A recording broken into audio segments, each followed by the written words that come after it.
Hello' বন্ধুসকল, আজি মই আপোনালোকক কোনে প্ৰথমে বিদ্যুৎ আৱিষ্কাৰ কৰিছিল তাৰ বিষয়ে অকণমান ক'ম।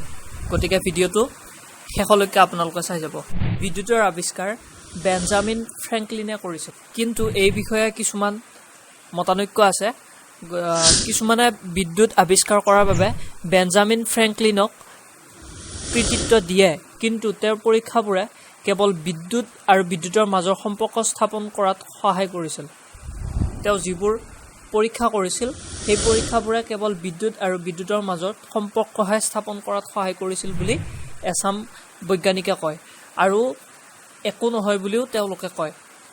বিদ্যুতৰ আৱিষ্কাৰৰ সত্যতা এজন মানুহে চিলা উৰোৱাতকৈ অলপ জটিল। আপোনালোকে ভাবিবলৈ আচৰিত লাগিলেও বিদ্যুতৰ আৱিষ্কাৰৰ সত্যতা এজন মানুহে এটা চিলা উৰুৱালে যিমান জটিল হয় তাতকৈ অকণমানহে বেছি জটিল বুলি দুই এজন বৈজ্ঞানিকে ক'ব বিচাৰে।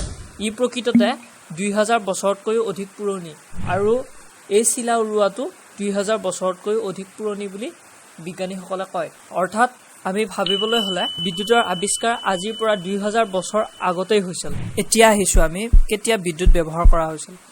বিদ্যুৎ ব্যৱহাৰ কৰা হৈছিল 1882 চনত। 1882 চনত থমাছ এডিছনে নিউয়ৰ্কৰ এডিছন ইলেক্ট্ৰিক ইলুমিনেটিং কোম্পানী গঠন কৰাত সহায় কৰে, যিয়ে মিয়ান হাটাঙৰ কিছু অংশলৈ বৈদ্যুতিক পোহৰ আনিছিল।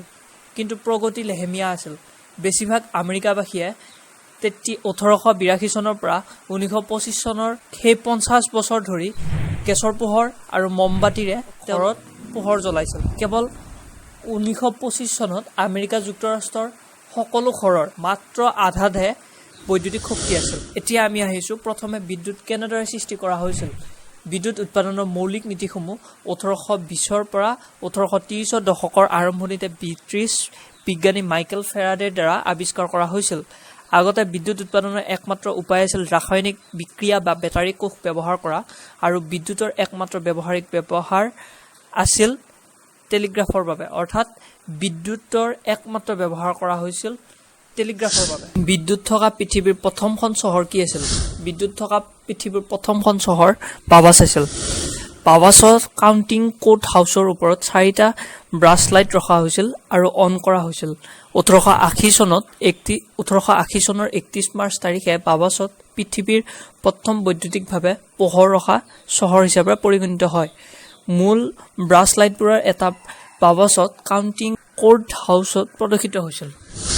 যদি বন্ধুসকল মোৰ এই ভিডিঅ'টো চাই আপোনালোকৰ ভাল লাগিছে, তেন্তে হ'লে মোৰ চেনেলটো ছাবস্ক্ৰাইব কৰিব, ভিডিঅ'টো লাইক কৰিব, কমেণ্ট কৰিব আৰু বন্ধুসকলৰ মাজত শ্বেয়াৰ কৰিব।